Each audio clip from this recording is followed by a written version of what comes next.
Hello, welcome everyone. Happy Wednesday. It's great to see all of you start joining. While we do wait for everybody to trickle in, I'm going to go ahead and launch our first poll while you're waiting. Basically, we know, if this hasn't been your first rodeo, you've already done this, but we appreciate the honest responses. We're just curious to know what brings you to this webinar. Is it educational? Are you in the beginning stages of your third-party risk program? Are you a current prevalent customer? Just let me know if you would. I'm going to leave that poll up there just for a little bit longer while I get some introductions started. We have two very special guests here. We have Andrew Moyad, the CEO of Shared Assessments, and we also have our very own solutions expert and content manager, Thomas Humphreys. If you've been on our webinars before, maybe he looks familiar. My name is Melissa, and I work in business development, and I'm usually the one who will follow up with you right after this webinar. I know I've chatted with some of you before, and if not me, you will hear from either Amanda, Landon, or Noel, so be on the lookout for them. Let's see, what else do we have today? Thomas and Andrew are going to dig into the topic entitled Why Assessment Standardization is Critical to Third-Party Risk Management Success. And just a quick reminder, we want it to be very valuable and make sure your time is valued. So feel free to use the Q&A for those burning questions. They will get lost in the chat, it happens every time. So just make sure you utilize the Q&A section. This is also being recorded, so you will get this in your inbox later today or tomorrow. And lastly, you're all muted, so please use the chat if you need to communicate something that is not necessarily a question for the Q&A box. And other than that, I'll pause this poll and I will let our experts take over.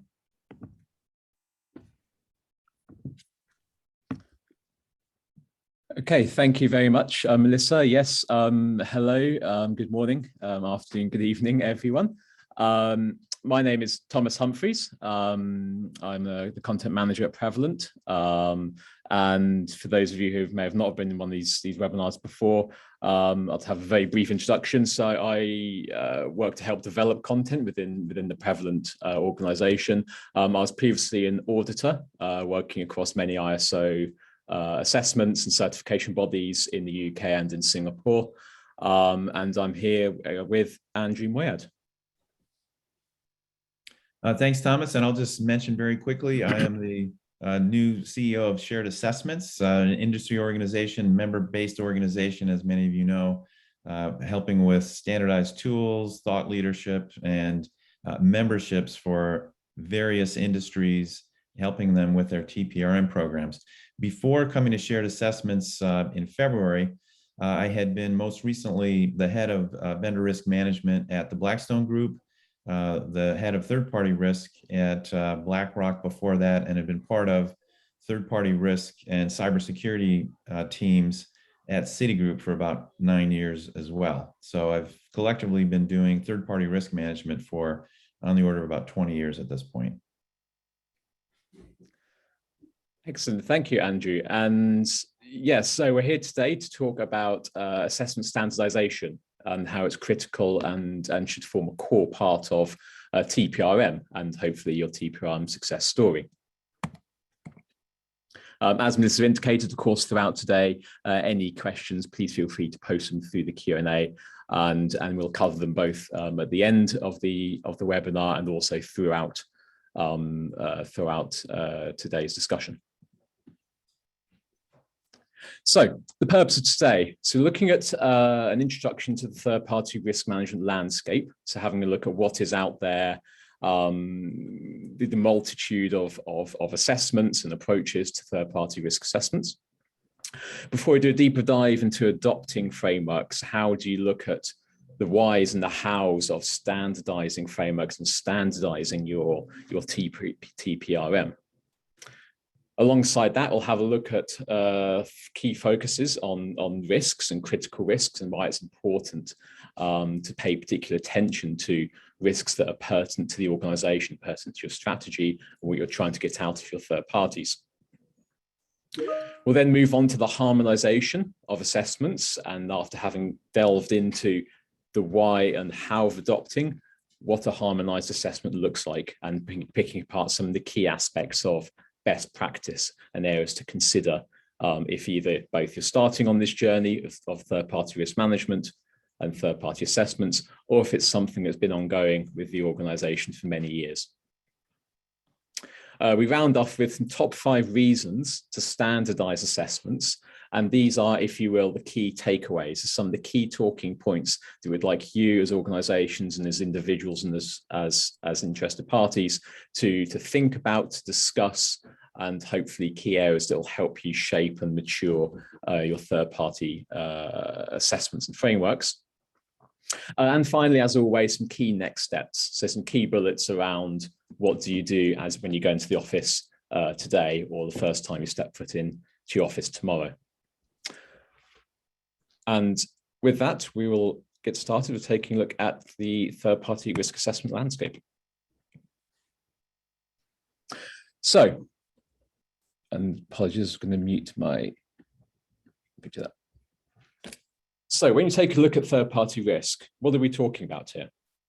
Well, firstly, I think it's important to acknowledge the fact that there's so many standards and there's so many best practices out there that this can often be one of the key sticking points if you're just starting on this journey. What do we mean by this? Well, from cybersecurity realms of ISO and NIST, the likes of CAKE for cloud assessments, from a regulation perspective, GDPR, CCPA, and state and national regulations about data protection. Other areas that are becoming more common, ESG, for example, anti-bribery, anti-corruption, focuses around environmental and business continuity. So there's so much multitude of standards, of best practices, of regulations. Even just starting out this process can be a minefield, and trying to work out which of these standards or best practices, or which volume of standards and best practices are right for us, and where do we go from here? Are we using individual standards and best practices for each individual vendor or type of vendor or category or tier of vendor? And on top of that, it's the methods of risk assessment to think about as well. So from the NIST risk management framework, NIST RMF, to ISO 31000, there are many best practices out there that have very clear structured rules and guidelines around how you build a risk management program that applies not only internally as a business, but can also apply from a third-party standpoint. So even right off the bat, there's a lot of key areas that we need to start thinking about immediately. And this is what makes it difficult to figure out which one to use, which standards to use, because each have unique aspects, then they may not fit all third parties. When you think of ISO 27000, for example, and the good governance structure that the standard has, to NIST with some of the more technical capabilities around 853, to some of the more black and white requirements from the likes of GDPR and other regulations. So there's a lot to think about right off the bat, and trying to say, well, how can we consolidate this together, and which areas and which sections are right for us? And of course, Andrew, this can make it very difficult to manage risk across the third-party landscape. Absolutely, Thomas. And just to your point on that, those range of frameworks that exist, people have to keep in mind first, have often been designed not to become the framework for a third-party risk management program per se, but often for an individual company who, for example, might want to pursue an ISO certification, whether 27001 or any of the series that could be relevant to your organization. And so it's important to recognize that some of those frameworks really focused on how your organization can organize its own governance, its own framework for its own policies, procedures, practices that won't necessarily extend cleanly to your third-party risk management practices. But I think one important consideration is if your organization for itself, in its own self-assessments, whether the way you've designed your governance framework, the way you do things like risk and control self-assessments, is using a framework, it becomes a very natural thing to think about extending to your third parties, because many of your same risk stakeholders will be conversant in that kind of taxonomy, that kind of nomenclature. And so keep that in mind. At the same time, you don't want to have to slavishly follow a framework that maybe your organization used in a self-assessment, such as a SOC process, for example, that may or may not be available or used by all of your third parties. I've seen in third-party reviews I've done over the years, many companies, for example, who set their own frameworks and their own policy language around ISO 27001, for example, but then in their risk programs and the way they evaluate their own third parties, will adopt other frameworks. They will accept ISO, for example, whether it's a certification, whether it's the evidence around the certification, but there's often more that you need. It's important to realize that each framework is designed around one or a few set of domains. It might not cover all that is involved in third-party risk because, again, they've each had their own purpose. And so I think that's an important thing to recognize. ISO and NIST and some of the others have been very heavily cyber focused, for example, though ISO has a richer set of other standards. Even 27001 gets into business resiliency and other topics that aren't pure cyber. But there are so many other domains in third-party risk management. And what's unique about third-party risk is it truly reflects every form of business risk you have as an organization. I've always said to people in running programs, third-party risk management really is in many ways an artifice. It's a construct in which there is no new risk necessarily with the third party. The first level of risk is your own organizations, and the third party participates in the management of that risk with you. And so any one of these frameworks might not cover what you need depending on the service and the risk when it comes to privacy risks, various other compliance risks. There may be other resilience and other features of reputational risk that are not fully addressed by one of these standards.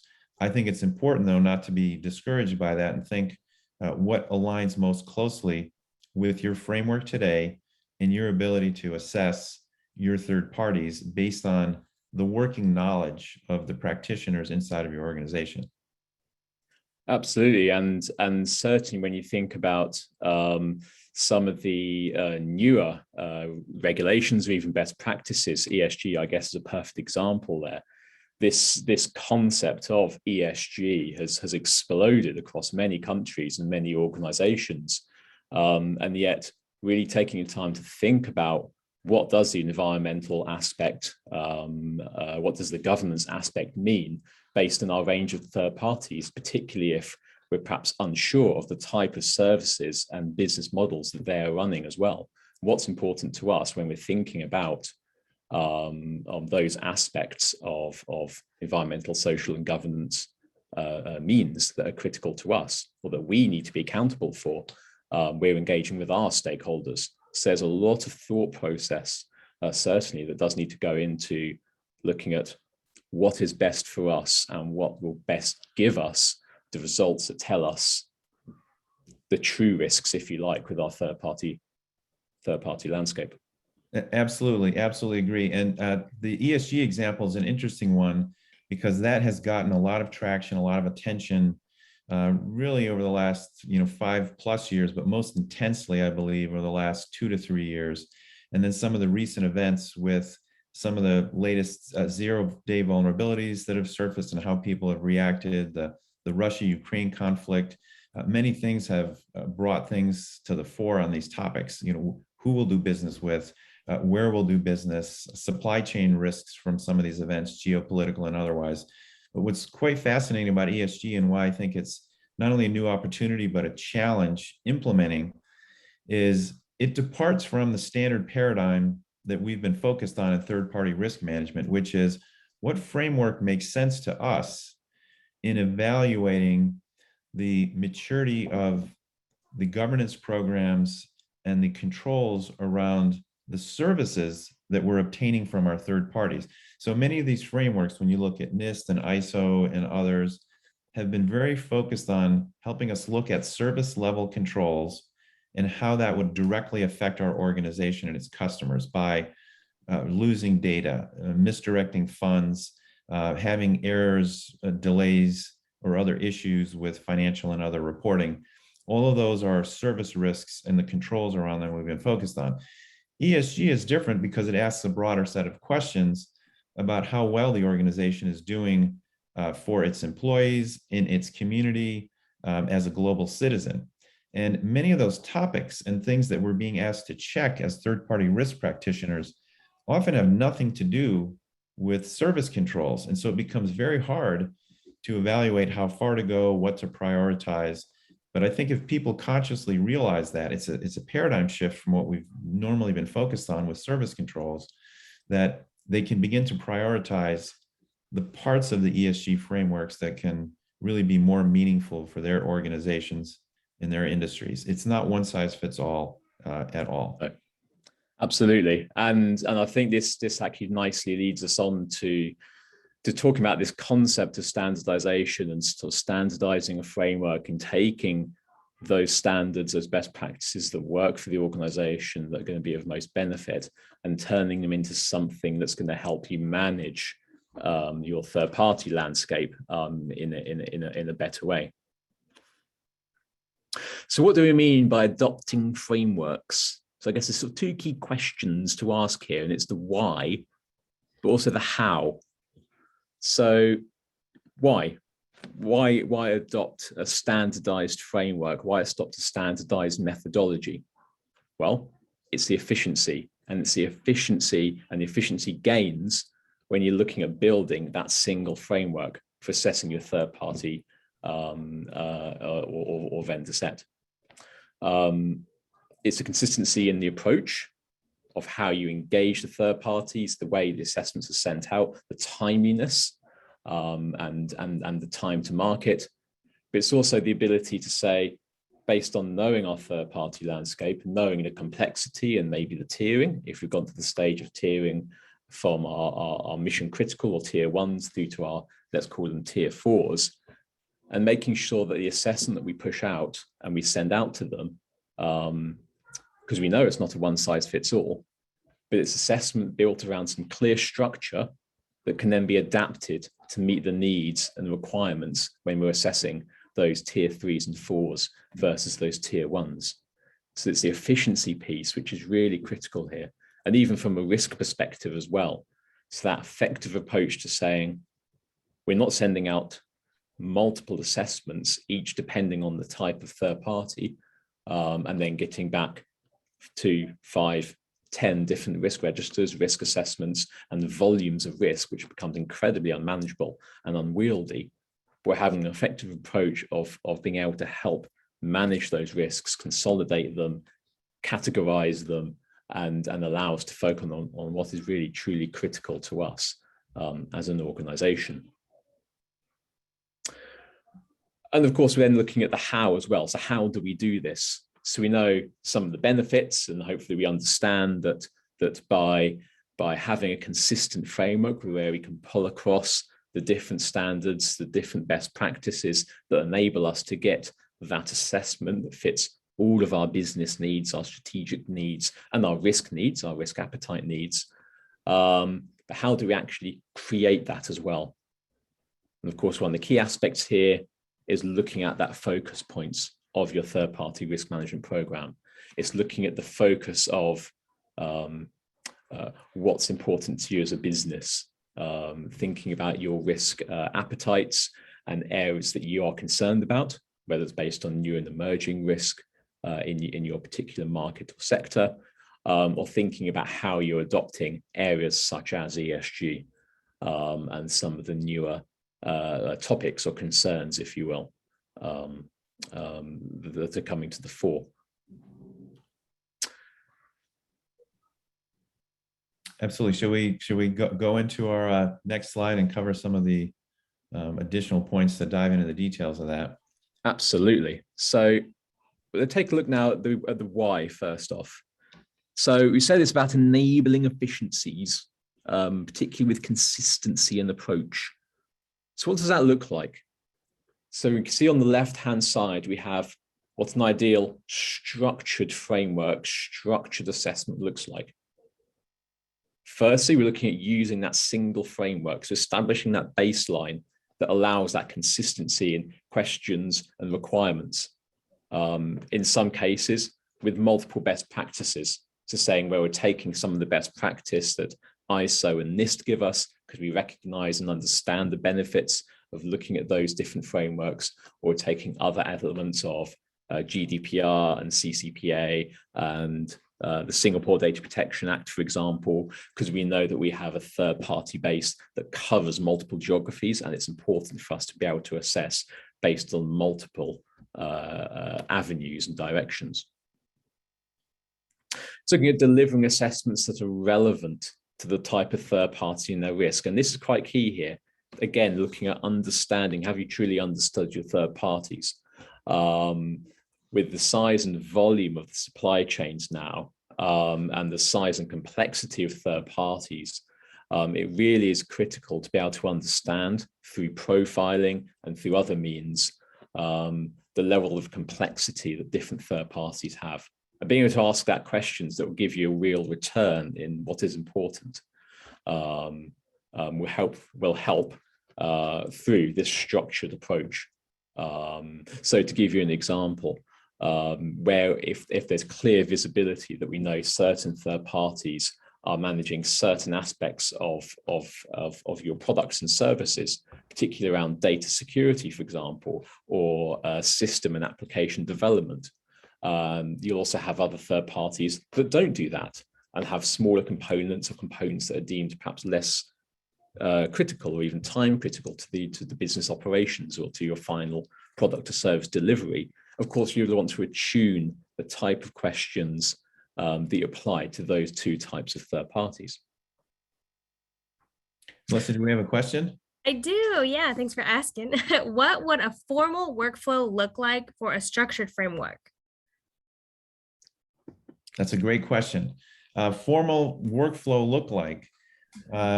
Well, that depends on whether the questioner is interested in knowing about a particular system and its workflow. But I think what a workflow would look like is ultimately something that's mapped out and looks at any sort of business process from beginning to end. And that could be the onboarding of a vendor, the onboarding of a client, and then where your vendors or third parties interact. I think an organization has to map out both the workflow and the data flow that's associated with any sort of process that they want to map. The idea is there are many systems in the world and services that can formalize that, build it into technology platforms. But I think organizational stakeholders have to come together to define and agree on who should be involved. I know, for example, having been part of third-party risk programs often linked with procurement functions, there's often been an expectation that the procurement and risk function should know all of that, build it into their own processes, their own tools and workflows, when in fact, very often the involvement of privacy teams, technology architecture review boards, cyber teams, and others may be necessary. And until you bring those stakeholders and agree the level of participation they're going to have, that workflow will never be complete. And so I think it's important to propose, at least in the form of working papers to start, who your actual stakeholders are and participants in the organization in a workflow that involves, for example, the onboarding of a new third party or the change in services of a new third party, to agree on when each will participate. So I think it needs to be mapped out with all the key stakeholders, particularly those that need to be involved or to get sign off.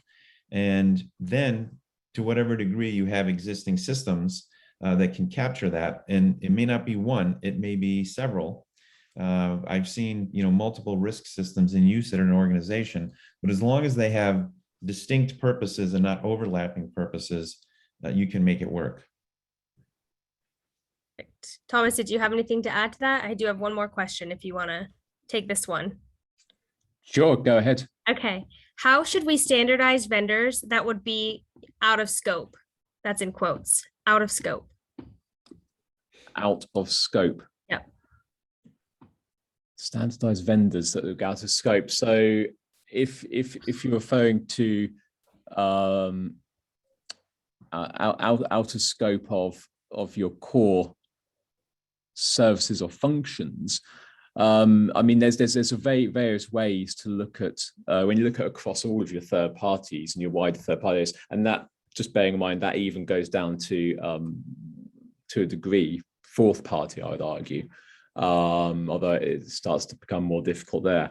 In some ways, this is where profiling can come in quite effectively by asking some key questions up front, by having the ability to profile your vendor landscape to understand the type of products and services being provided, the geographies and size and complexity of the organizations. Are they providing services remotely or on site? Do they have access to data, to personal data, or to your own, yours or even your own customers' data? There's a lot of core questions that you can ask up front, and hopefully you also do some background on where appropriate, that can give you a feel for not only obviously the complexity of your third party base, but can also help you to structure all of them in a way that enables you to say, these are the third parties that we need to be focusing on, or these are the type of questions, these are the type of assessments that we need to be addressing with them. And in some cases, assessments that need to be significantly smaller due to the nature of what the third party is providing you, the product or service it's giving you, particularly if it's starting to move away from some of the areas that may typically be seen as risk areas. So if they're not producing systems and software for you, for example, they don't have access to personal data or client or your own client data. When you start to move away from a lot of those areas, you start to look at a much smaller potentially framework or assessment of which there may be genuine risk or concern. Is there anything you'd like to enhance on that, Andrew?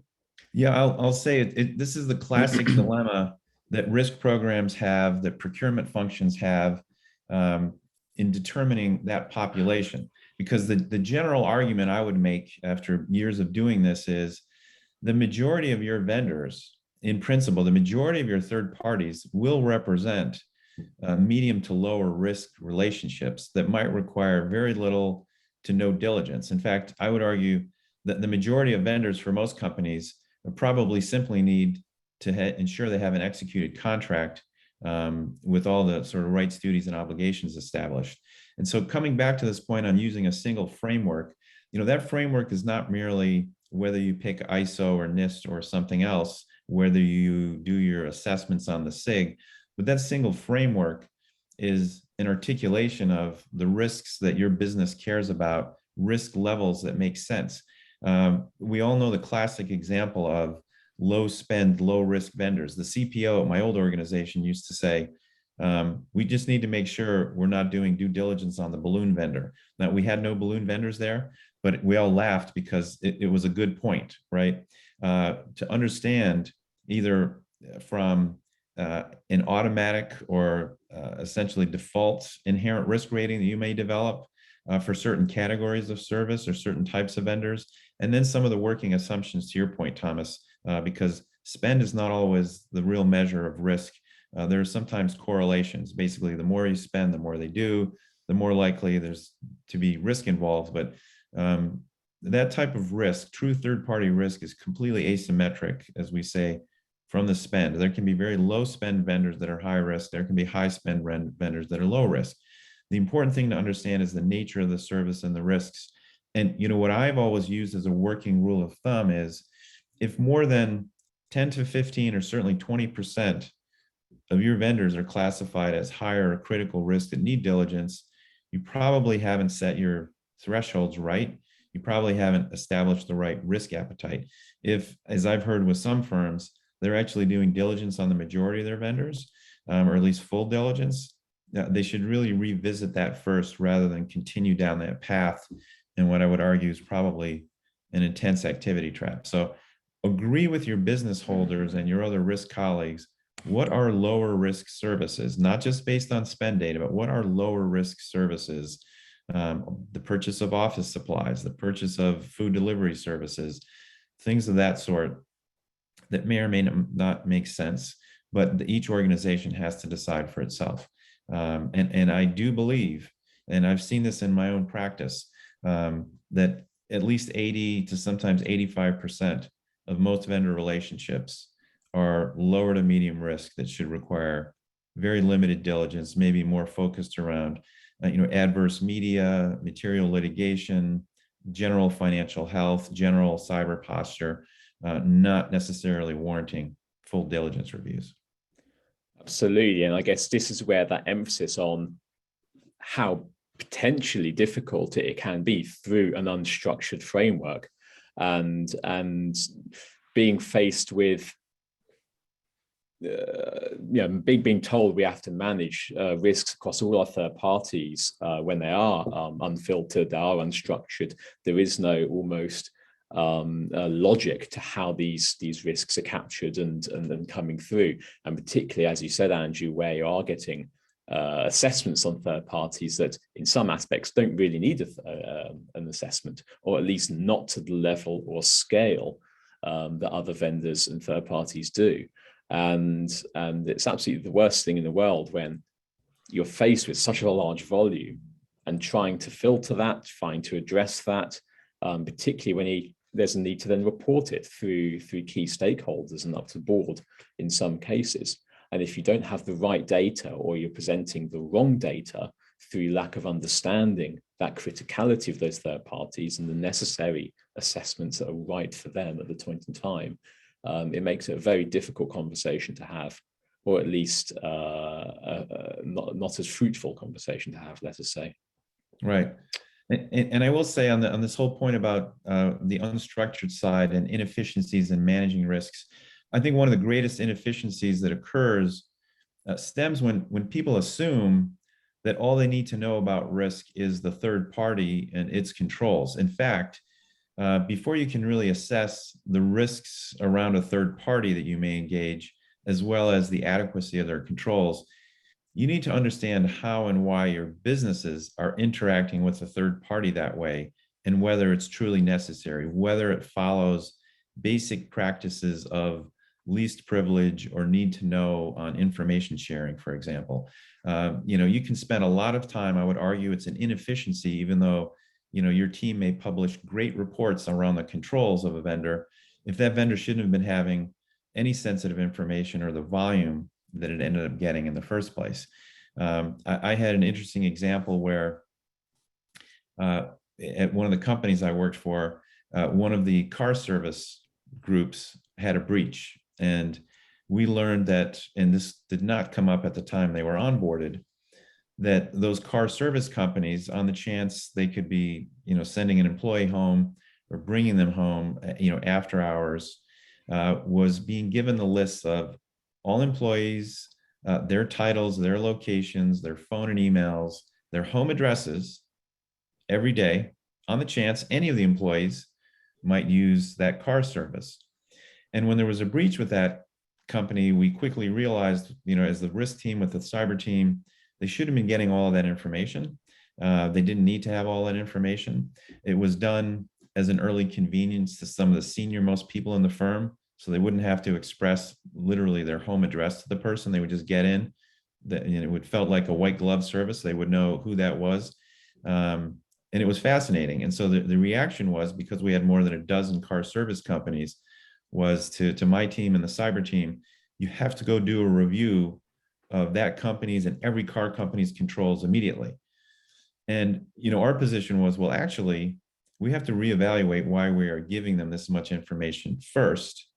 And again, if you don't have a framework in which you think about what is the nature of the information you're sharing with a vendor, and is it truly necessary first? And in some cases it will be, in many cases not. You will automatically place yourself into what I would consider an activity trap of doing a lot of reviews that just shouldn't be necessary, or shouldn't be necessary to the depth that they're done if you practice a little more good data hygiene, as far as I'm concerned. Absolutely. And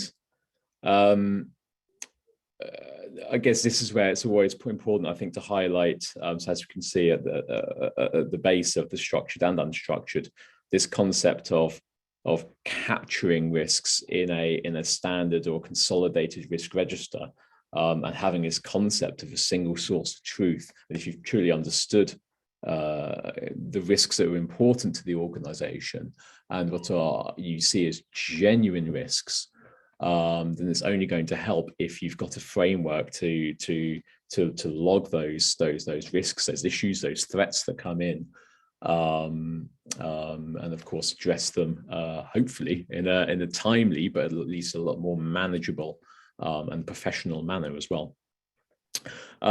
We've got another very interesting question that's come through, I see. I think it'll be worth holding on to this question, Andrew, as we go through, particularly when we touch on the key risks.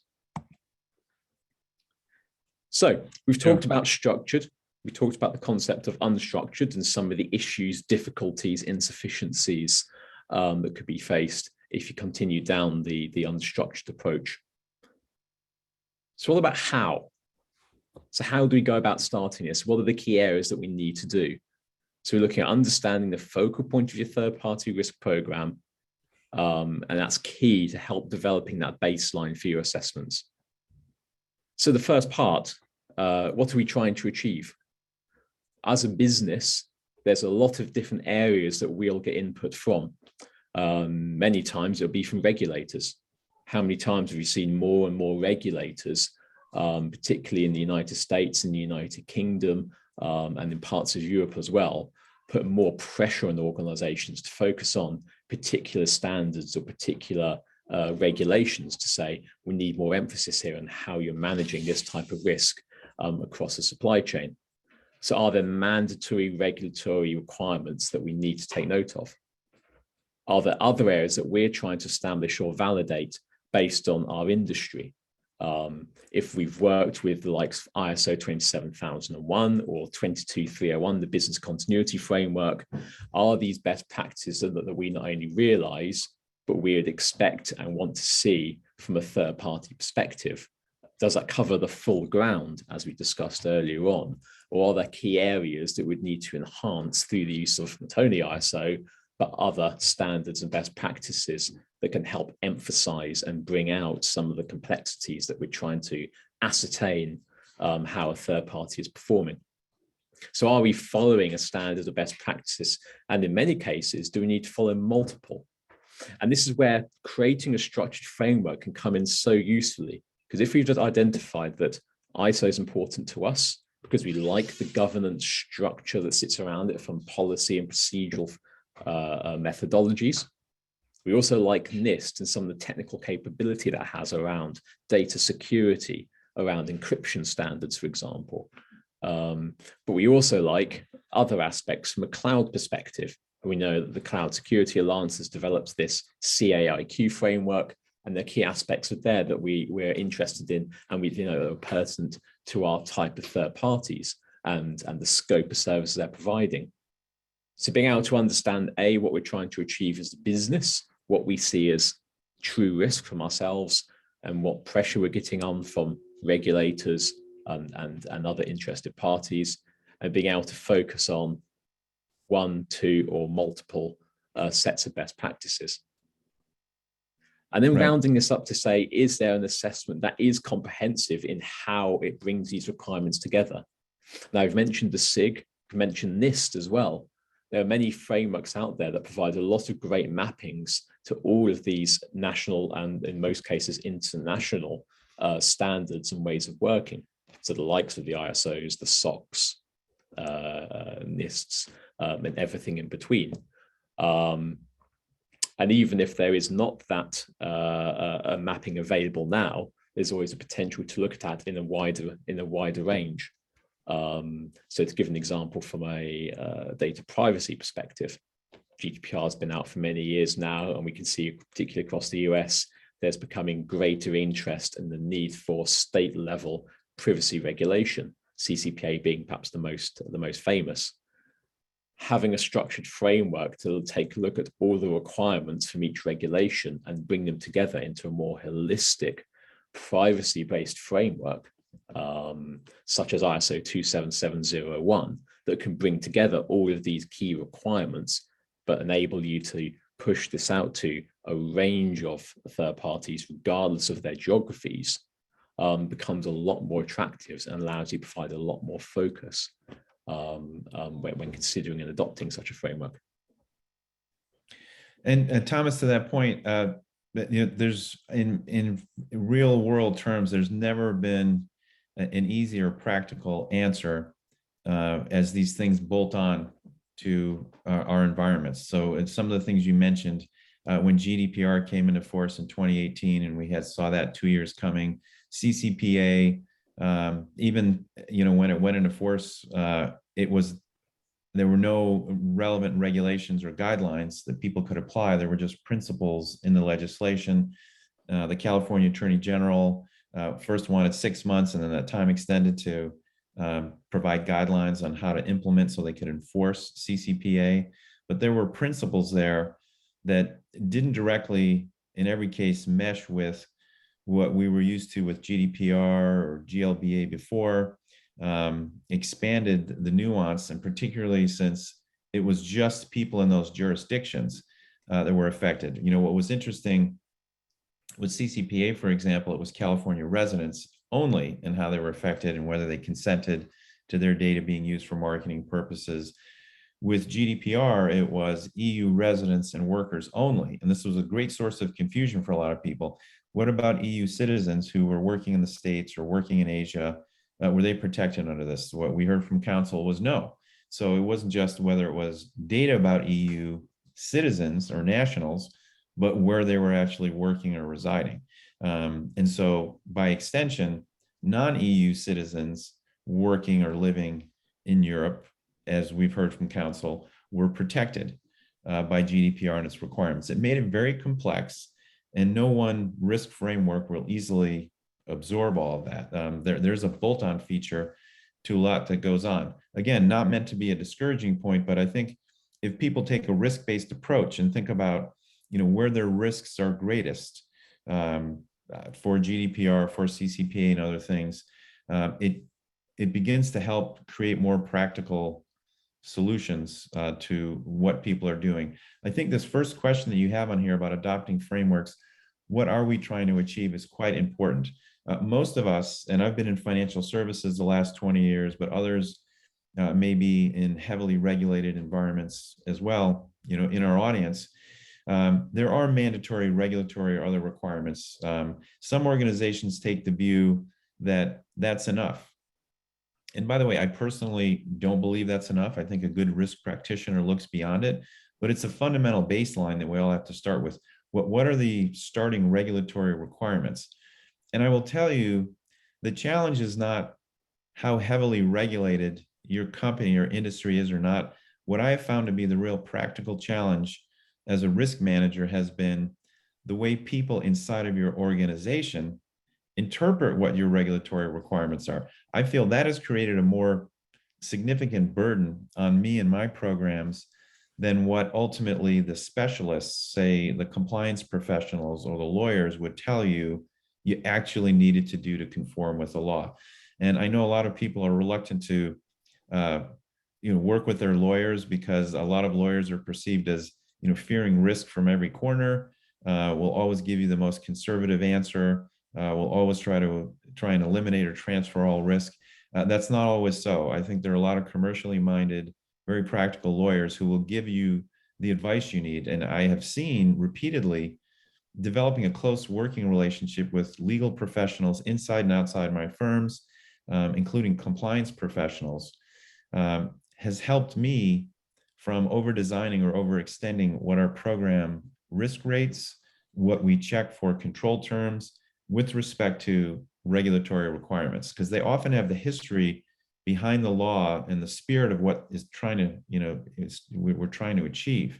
To give you an example, at my old firm, when we would do assessments of whether any of our vendors were potentially posing risks under the UK Modern Slavery Act, we didn't simply try and do an assessment of every single vendor on that every year.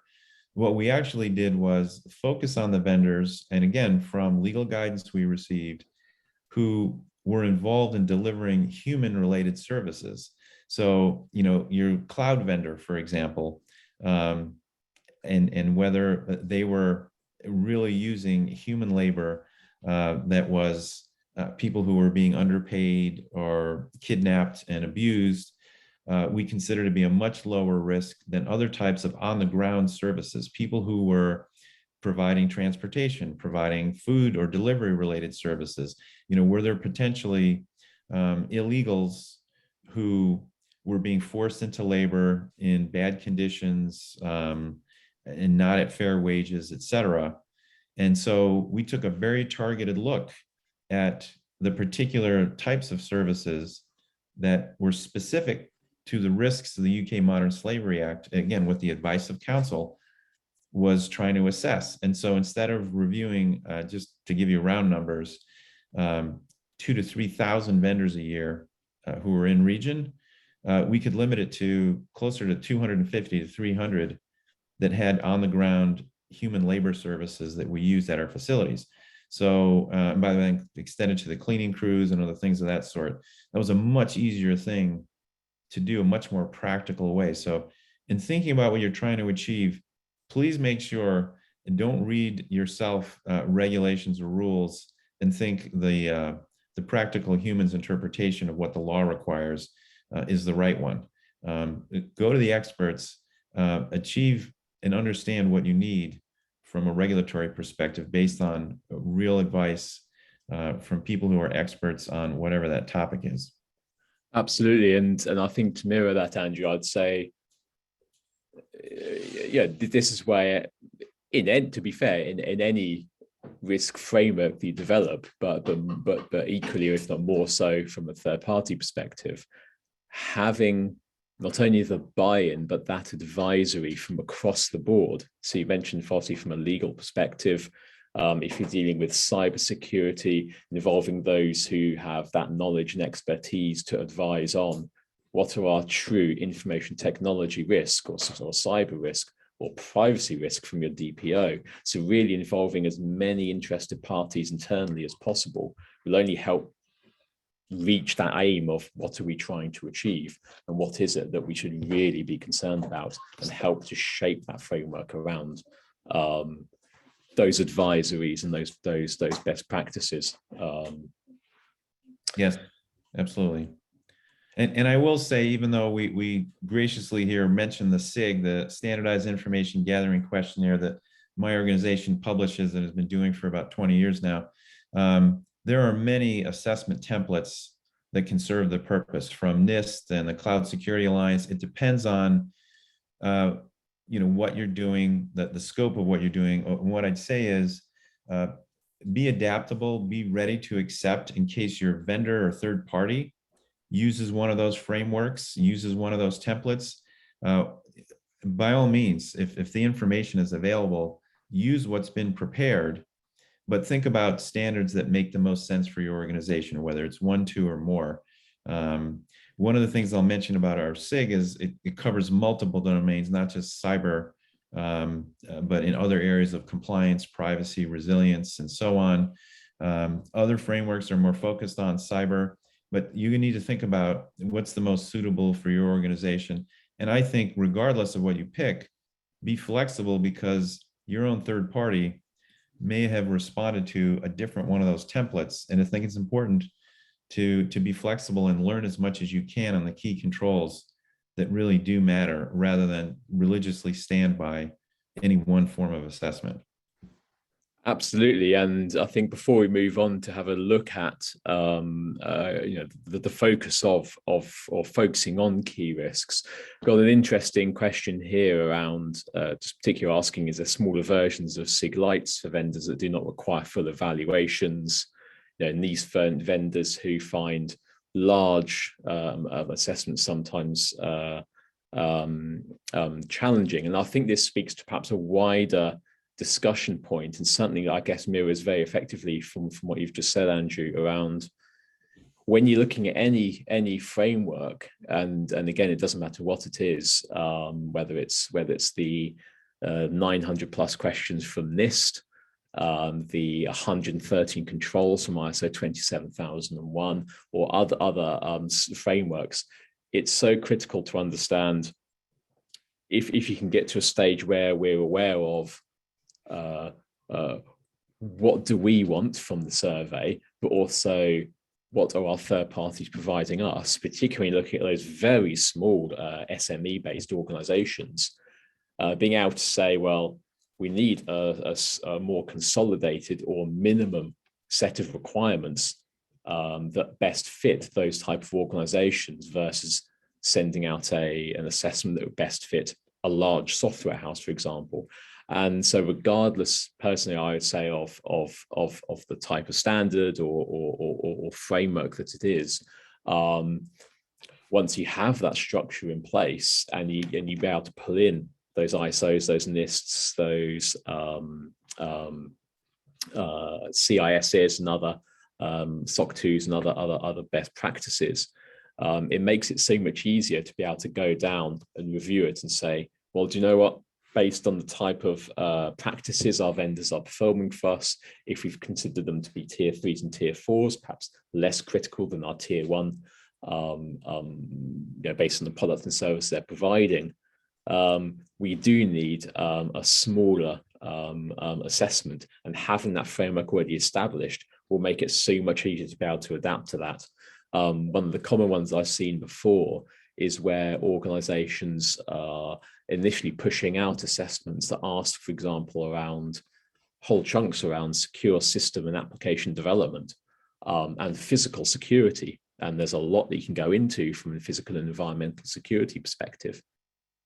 But then when you look at the product and the service that vendor's providing, or that third party's providing, these are actually questions that are being asked that are completely irrelevant because they don't produce any system or application development, or they're not working in an area where physical security is as critical, perhaps because they're utilizing cloud-based providers or the nature of what they're providing.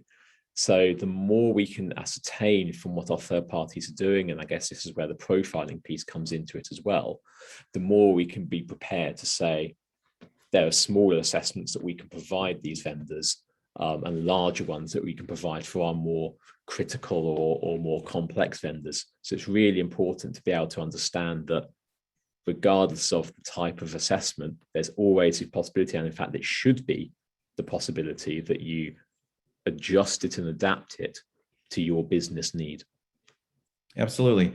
And on that, and I see one of the questions that had come in by a chat, about various regulations based on different funding streams, or I guess client types, without having to adopt so many frameworks. How do you go about selecting? I think the best, and this is beyond just the governance framework, when we step down into assessment frameworks, the better ones, we do this at Shared Assessments, but many of the other organizations do this and have spent more energy doing this the last several years, are mapping their questions and their key controls against the specific requirements of the NISTs and the ISOs, so that if someone wants and needs to focus in one of those domains or a few of them, GDPR, they would have the ability to see that, to have that mapping with an assessment framework, so they can target exclusively, potentially, if that's where all of the risk is, or at least with a great area of focus, various frameworks that matter to their organization.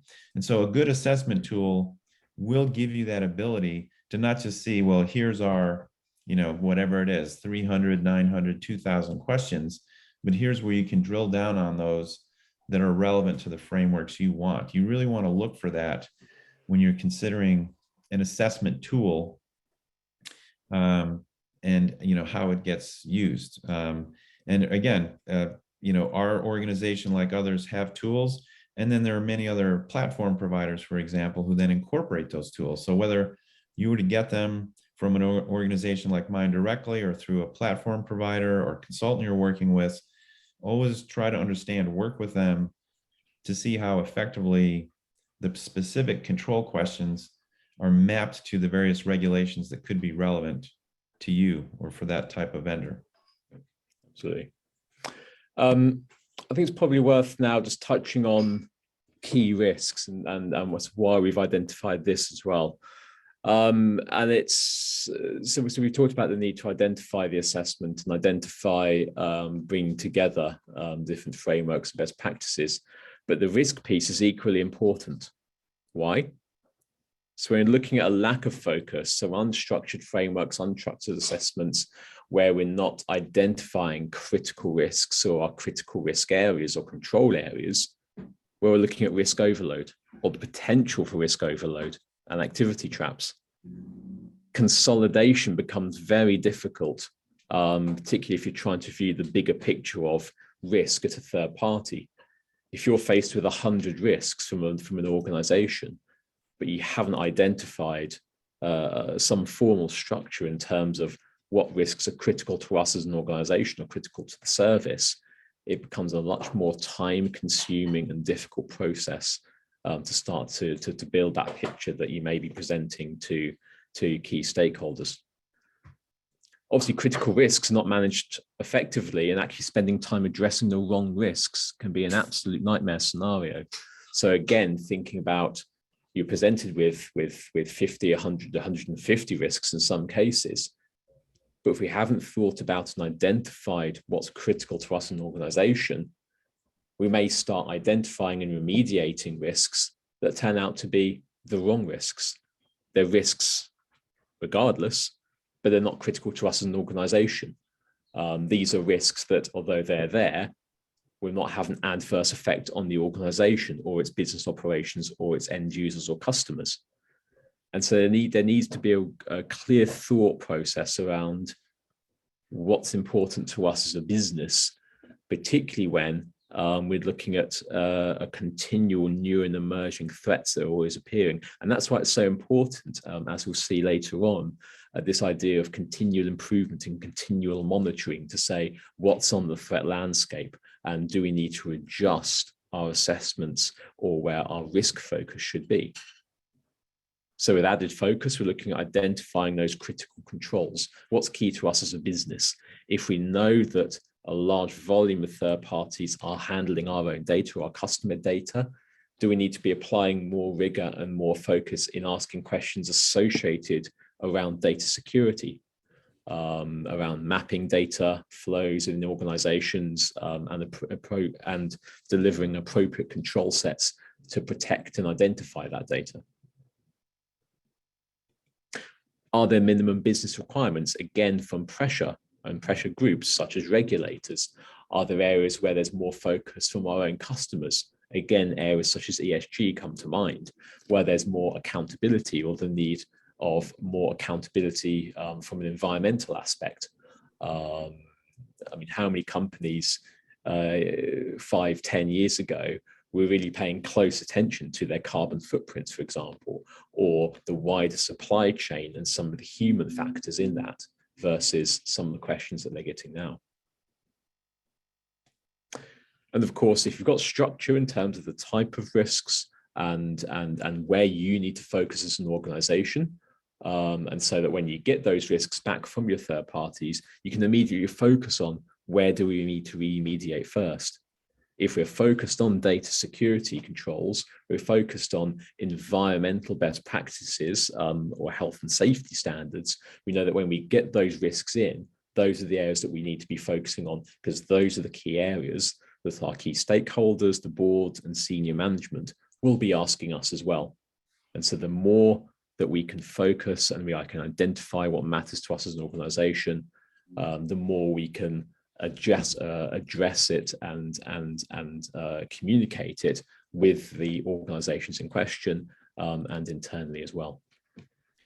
Yeah, and on that point, Thomas, about critical risks, I think it's important to understand they have to be evaluated each time individually with a particular third party and against the breadth of its services and what they need to accomplish those services.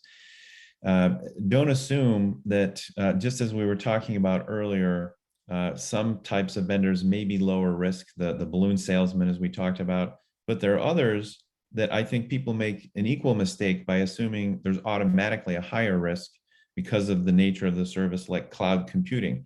I won't forget the head of one of our technology organizations, where somewhere I used to work, had said to me after a few years of our program going, you know, Andrew, we're finding all these cloud providers end up being higher critical risk anyway.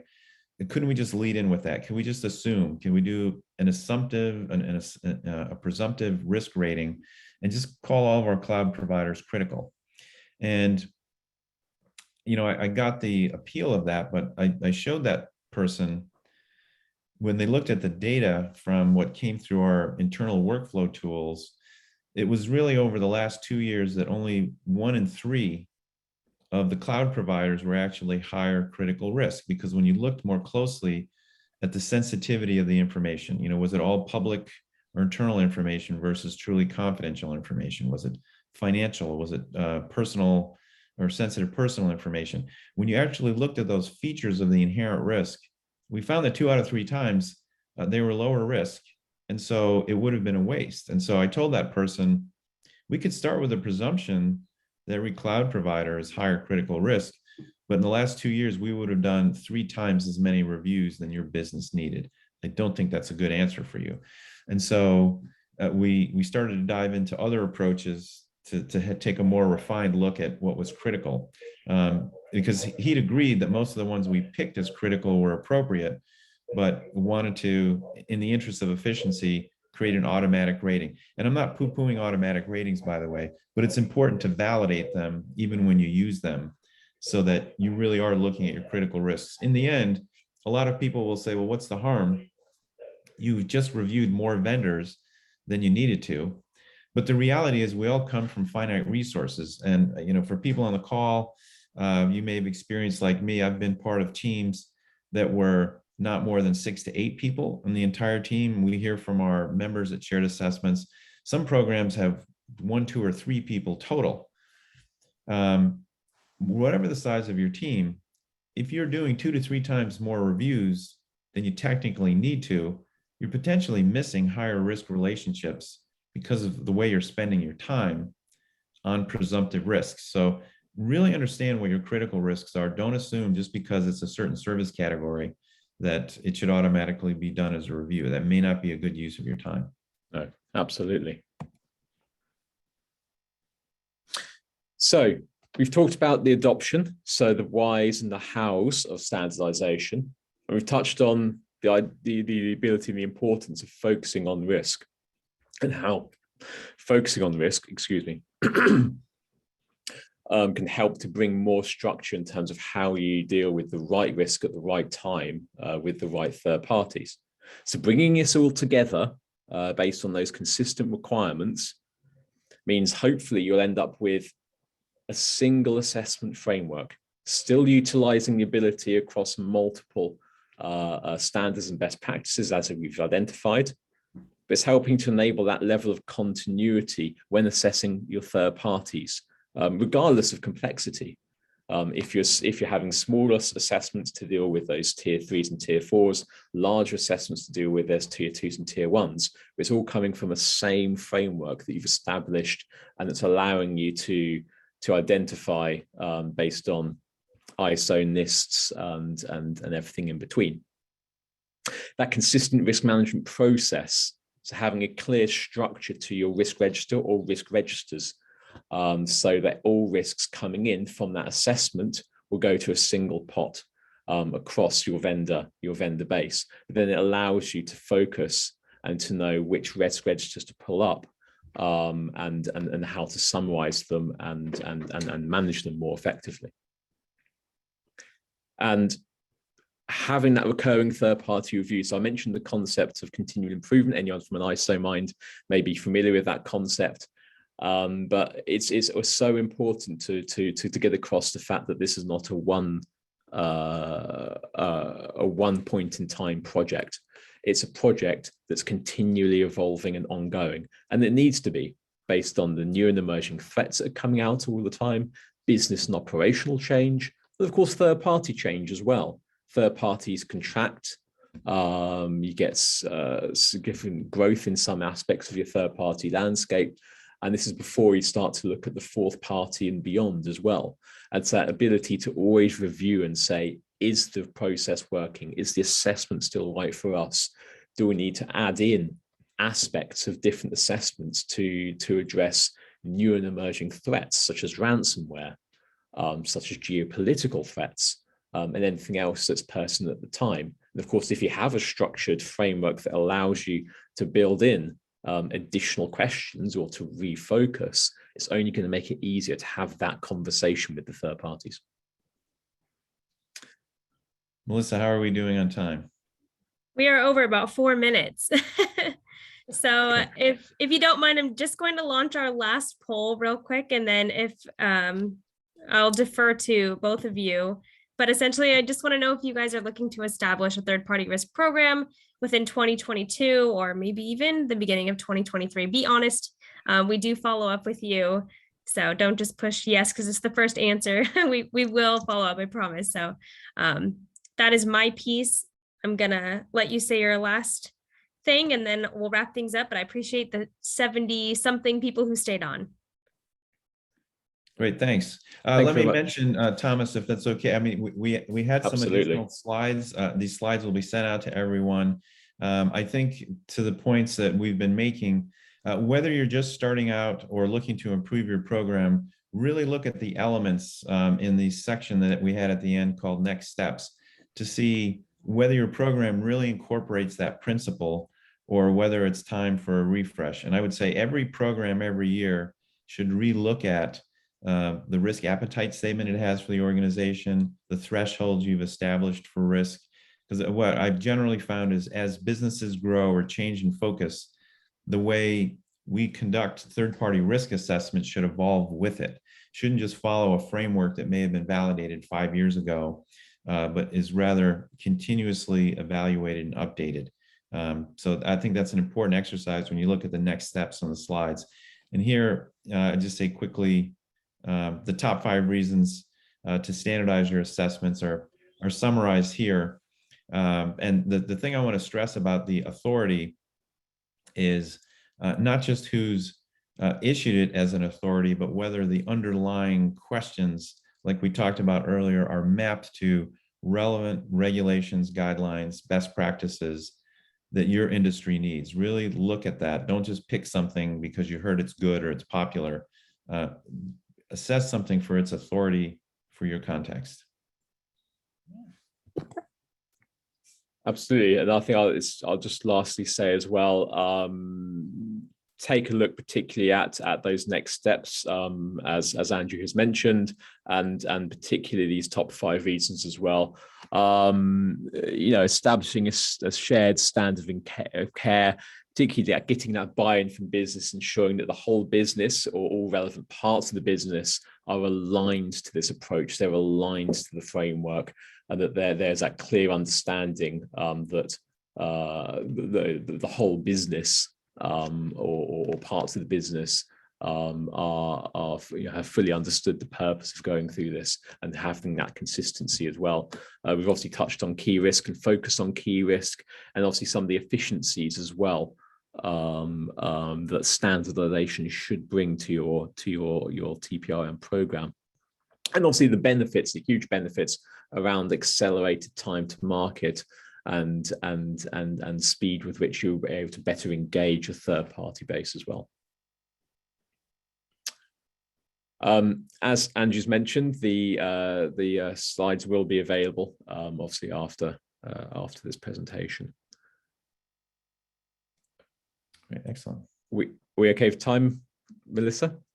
We are 8 minutes past, but is there Okay. anything pressing? I'd love to wrap it up if you're ready.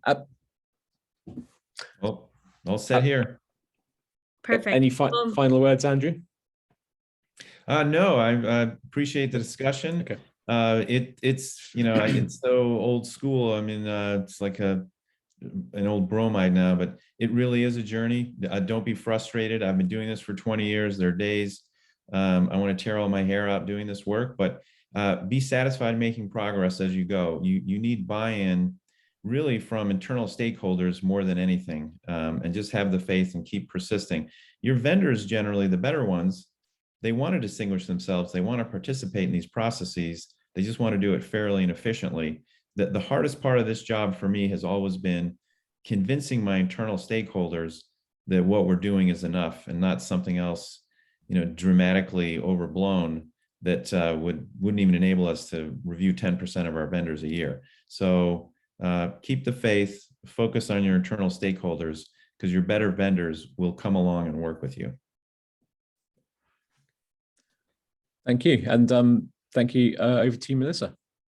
All right. Well, thanks everybody for joining. This will be available in your inboxes within the next day or so. I appreciate you staying on, and we'll see you at the next webinar. Thanks. Thanks very much.